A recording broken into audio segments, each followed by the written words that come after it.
I'm excited to have with me today Kay Metchie.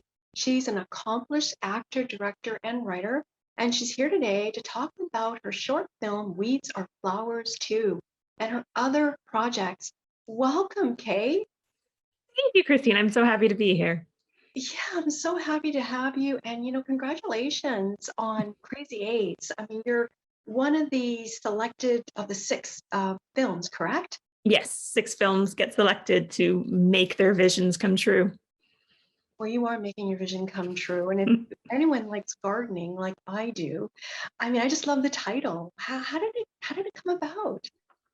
I was searching for a title after I'd written the script, and I'm pretty sure I had just Googled like gardening quotes. And this is part of a quote from an author. And I was like, this is great because it goes with the theme of my short film that, there are good things and bad things that happen in life. And it all just kind of depends on your perspective. For some people, weeds are flowers. Yes, I mean, it's a short film. It's comedy, right? It's a dark comedy. Yeah. And and so, I mean, like, what was the process like? You came up with the title, but how did you know it was going to work? Do you love gardening? I love the idea of gardening. Like the main character in this film, I am not good at gardening. I have tried so many times, and yet almost all of the plants I get die.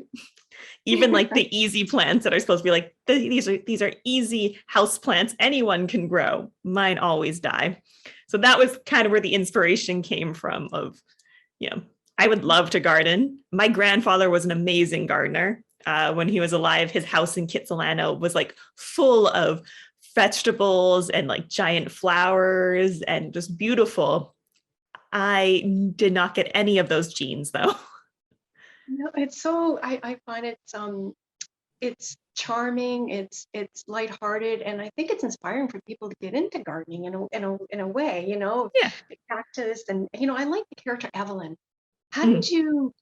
you come up with her character? How did the character come about with Evelyn?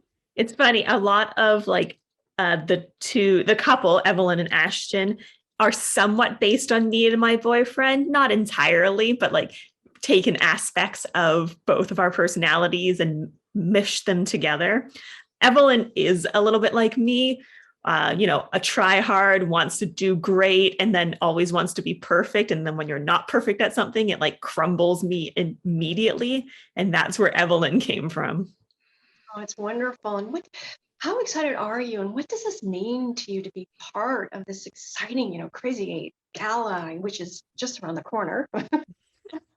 I'm super excited. I've applied for Crazy Eights at least, I think, for the last 6 years. I've gone into the top 12. This was my third time getting into the top 12 and the first time getting to top six. So it's been a long haul, but I kept on trying because I know how wonderful it is. I've had friends who've been in Crazy Eights and just how wonderful it is. The experience, having all of the Vancouver film industry come and see your films, and then the gala and party afterwards, which is great to happen this year. Thankfully, COVID has, settled down, and we can all party at Science World afterwards, and it's going to be amazing.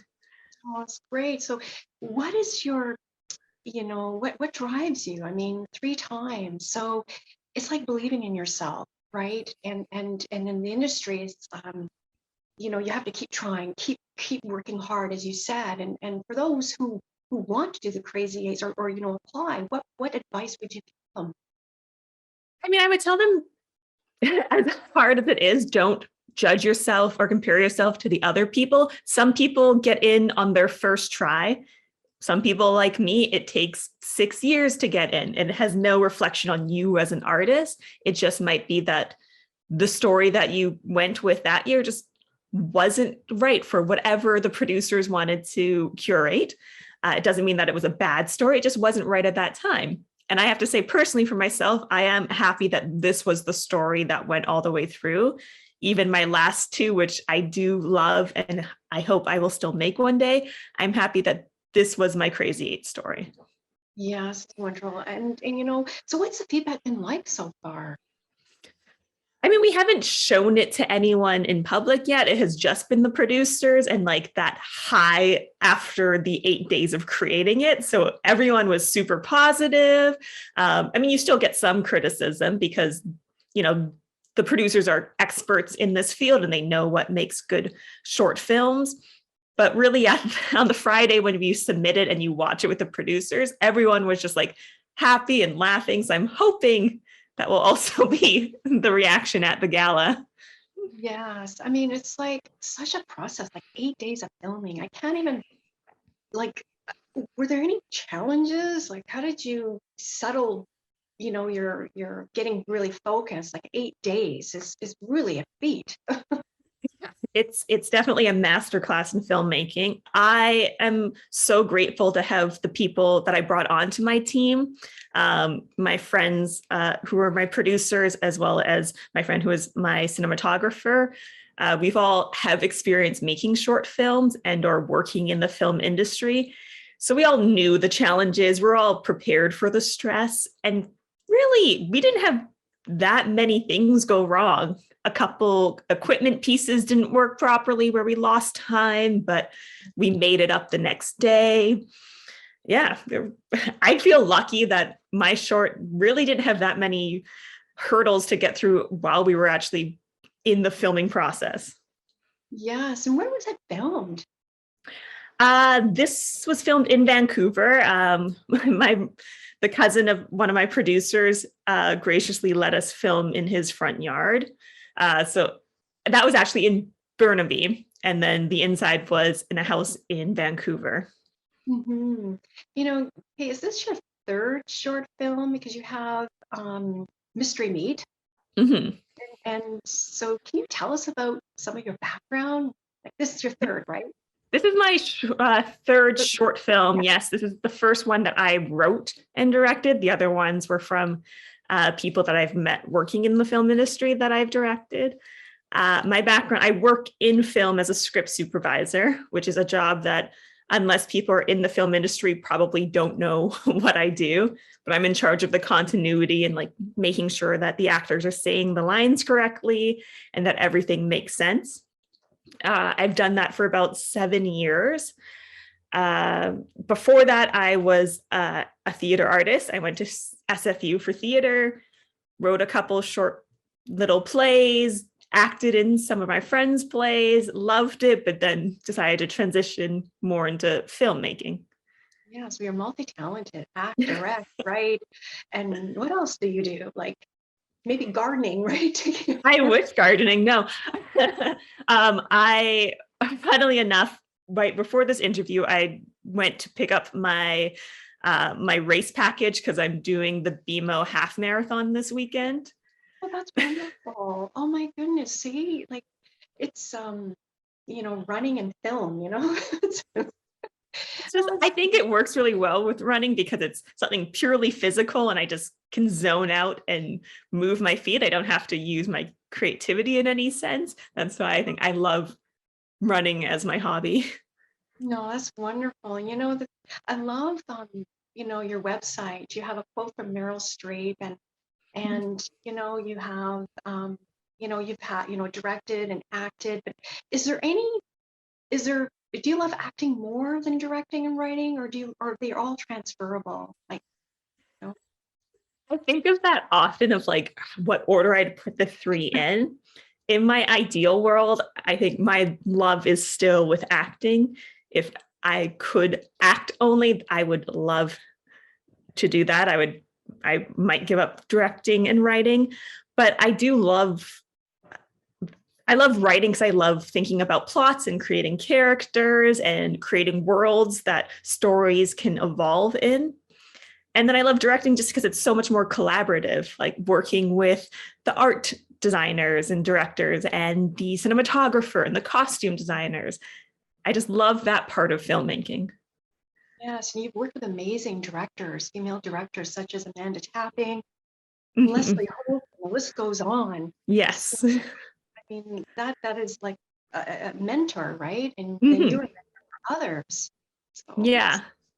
Yeah, Amanda was my mentor on this, and I was also working on a show that she was the producing director for, and I love her so much. Such a beautiful person. And people who, you know, people are watching the show and listening as well. What advice would you give them who wants to, become, a film director, actor, writer like you, you know? I would say, especially in this time, like, don't give up. There's always those quotes of, like Samuel L. Jackson didn't get his big role until he was 40, and so many other people. Like, it is kind of a numbers game that if you keep on doing it, eventually you will find that role that was written specifically for you.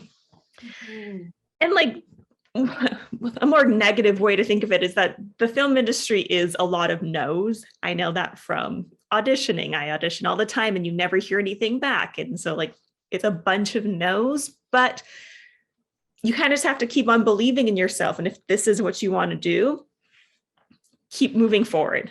And eventually something good will happen. Maybe it won't be acting, but maybe you'll connect with a director and you'll realize that you like writing more, or that you like directing more, or you like costume designing more. There's so many things that can happen when you just keep on moving forward towards your goal. Well said. And what is next for you, Kay? Oh, I don't really know. At the moment, I'm producing a movie of the week, which is something that I do.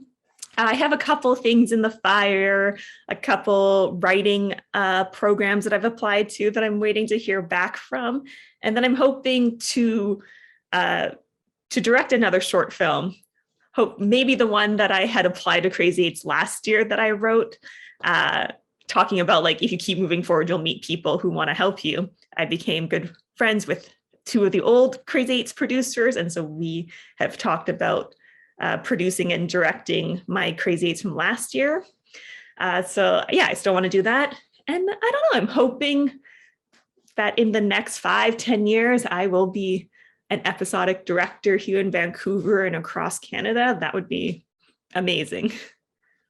It's wonderful. No, and all the best to you. And, congratulations. And also on your run this weekend, running in film. Oh, I know. I picked up my race stuff and I was like, oh no, now I'm second guessing. I don't know why. I'm like the most prepared I've ever been for a race, because I've done many half marathons and usually I like half train for them. And I'm like, I'll just wing it on the day. I'm the most prepared. And now I'm like, oh, I don't know. I'm so scared. You do your best, like Thanks. It's wonderful. And thank you. And if people want to follow you, where can they go, Kay? I am on Instagram at KAY.S, the letter dot my last name, METCHIE. I don't use social media that often, so that is kind of the one that I use the most. My website, which is kmetchie.com. And yeah, I mean, I'm in Vancouver. It's a small place. I'm sure we would cross paths somewhere.